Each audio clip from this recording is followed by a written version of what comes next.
अस्सलाम वालेकुम। मैं हूं राना शेर मोहम्मद फैज साहब सिंध के साथ। हुक्मरान इत्तेहाद हर हालत में आईनी तरमीम लाने की भरपूर कोशिश कर रहा है। आईनी अदालत, आईनी बेंच या आईनी डिवीजन कुछ भी बना दिया जाए मगर आईनी तरमीम मंजूर की जाए। मौलाना फजल रहमान का घर एक बार फिर सियासी अखाड़ा बन चुका है, जहां पर एक सियासी जमात के लोग मिलकर जाते हैं तो दूसरे के इंतजार में रहते हैं। इलेक्शन कमीशन ऑफ पाकिस्तान का बड़ा सरप्राइज आ सकता है। आज का अहम इजलास तलब कर लिया गया है और प्लान बी के साथ साथ प्लान सी पर भी तेजी से काम जारी है। आज के इस वीलॉग में इन पर भी बात होगी। जिसने मेरा ये channel face of Sindh subscribe नहीं किया, बराए करम इसको सब्सक्राइब कर ले।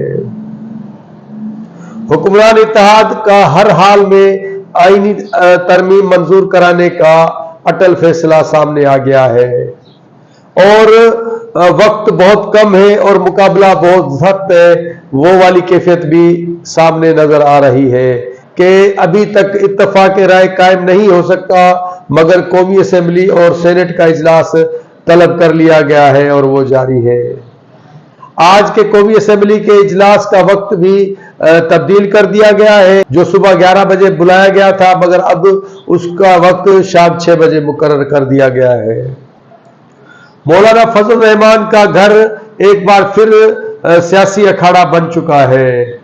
गुज़िश्ता शब बिलावल भुट्टो जरदारी और शहबाज शरीफ की मुलाकात 1.5 घंटे से ज्यादा जारी रही, मगर मौलाना फजल रहमान ने उनकी कोई बात नहीं मानी, जिसके बाद पीटीआई के वफद की भी उनसे मुलाकात हुई और मौलाना ने अपने सेनेटर मुफ्ती अब्दुल शकूर को सामने लाने का मुतालबा भी हुक्मरान इत्तेहाद से कर दिया।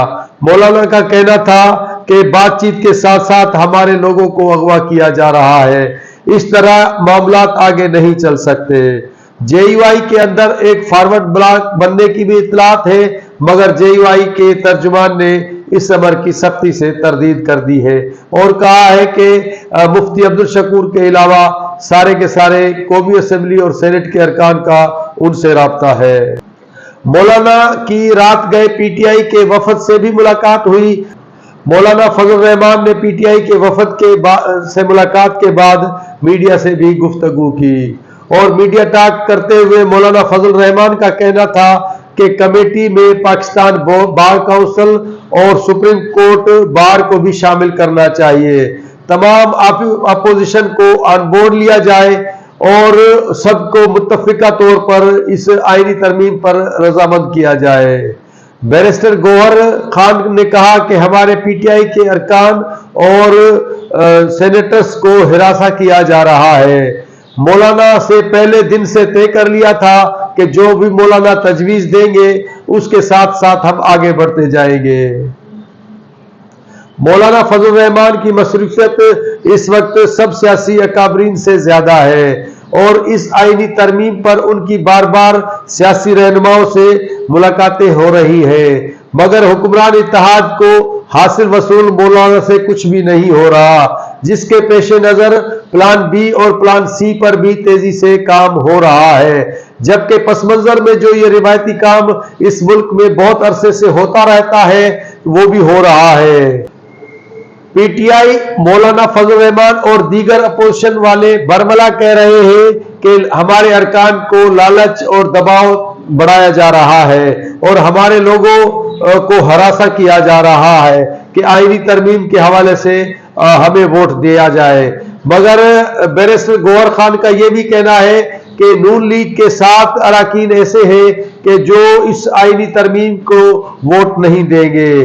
तो हुक्मरान इत्तेहाद बहुत कमजोर है और अपोजिशन के दावे के मुताबिक उनके 7 अरकान भी इस आईनी तरमीम की हिमायत नहीं करेंगे, मगर उसके बरक्स हुक्मरान इत्तेहाद ये कहती आ रही है कि उनके पास 2/3 अक्सरियत हासिल है, मगर नजर ऐसे आता नहीं है। अगर 2/3 अक्सरियत हासिल होती तो गुज़िश्ता रोज जो सेनेट का इजलास तलब किया गया था उसमें आईनी तरमीम पास करा ली जाती। अब बात करते हैं कि आज के इजलास में इलेक्शन कमीशन कोई बड़ा सरप्राइज दे सकती है। स्पीकर्स की दरखास्तों पर आज अहम इजलास इलेक्शन कमीशन ऑफ पाकिस्तान ने तलब कर लिया है, जिसमें मखसूस नशिस्तों का फैसला सामने आ सकता है और इसी पर गौर खोज के लिए ये इजलास तलब किया गया है।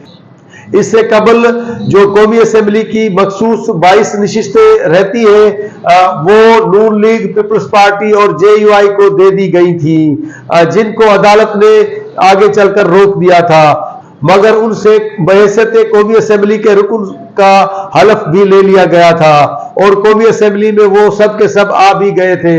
अगर दोबारा उसी फैसले को election commission of Pakistan notify करता है और बहाल करता है तो आईनी तरमीम के लिए ना मौलाना फजल रहमान की जरूरत होगी और ना ही किसी अपोजिशन के अरकान को तोड़ने की जरूरत होगी, क्योंकि ये नशिस्तें मिलने के बाद कौमी असेंबली में हुक्मरान इत्तेहाद के पास 235 अराकीन की हिमायत हासिल हो जाएगी, क्योंकि ये जो 22 मखसूस नशिस्तें हैं इनमें से 15 नून लीग को और 5 पीपल्स पार्टी को मिली हुई है, जबकि 235 अराकीन की अगर इनको हिमायत हासिल हो जाती है कि जो माजी में इलेक्शन कमीशन पाकिस्तान ने 22 मखसूस नशिस्तें हुक्मरान इत्तेहाद और JUI में तकसीम कर दी थी, तो फिर इनको जो 2/3 अक्सरियत के लिए 224 अराकीन की कौमी असेंबली में जरूरत होगी वो आसानी से ये हासिल कर सकेंगे। जबकि पाकिस्तान तहरीक इंसाफ ने आज नमाज जुम्मा के बाद मुल्क भर में आईनी तरमीम और इमरान खान की रिहाई के लिए एहतजाज की काल भी दे रखी है। देखते हैं कि आज का एहतजाज PTI का किस हद तक कामयाब होता है। आज के लिए इतना ही, अगले प्रोग्राम तक दीजिए इजाजत। अल्लाह हाफिज।